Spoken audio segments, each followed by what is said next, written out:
Hi, Iyanna. Hi, Imani. I am in my pajamas because I'm going to tell you a bedtime story so that we can all go to bed. So, the story I want to tell you tonight it's entitled The Little Red Hen. Once upon a time, there was a little red hen. She lived with a pig, a duck, and a cat.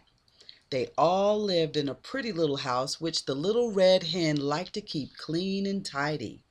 The little red hen worked hard at all her jobs all day. The others never helped. Although they said they meant to, they were all far too lazy. The pig liked to grunt in the mud outside. The duck used to swim in the pond all day, and the cat enjoyed lying in the sun just purring.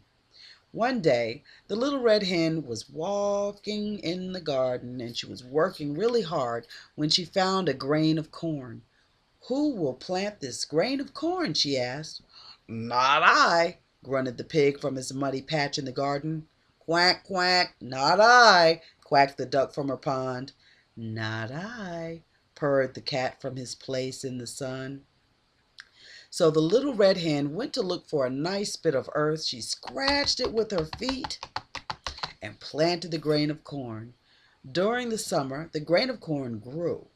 First, it grew into a tall green stalk. Then it ripened in the sun until it had turned a lovely golden color.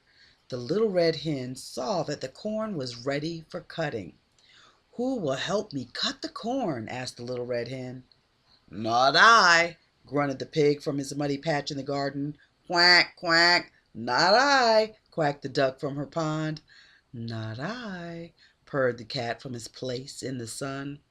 "Very well, then, I will cut it myself," said the little red hen, and carefully she cut the stalk and took out all the grains of corn from the husks.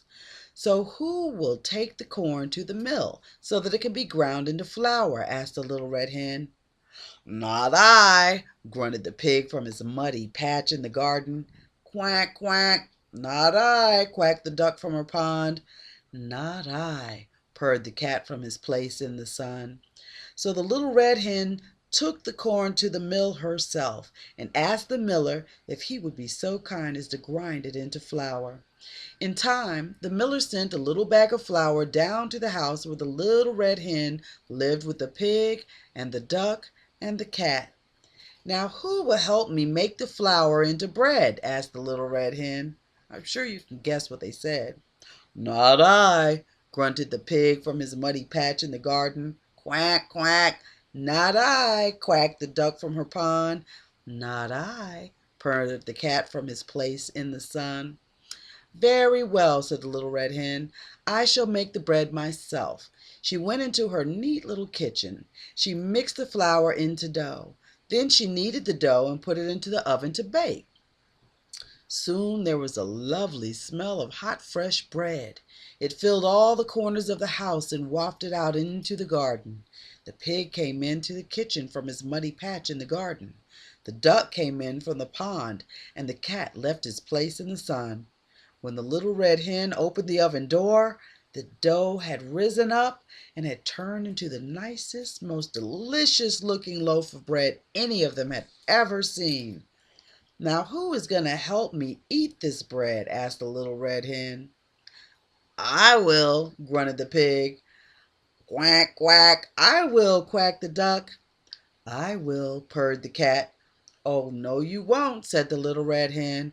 "I planted the seed, I cut the corn, I took it to the mill to be made into flour, and I made the bread all by myself. I shall now eat the loaf all by myself." The pig and the duck and the cat stood and watched as the little red hen ate the loaf all by herself. It was delicious and she enjoyed it right to the very last crumb. The end. Now I wonder what that story means. Good night, Imani. Good night, Iyanna.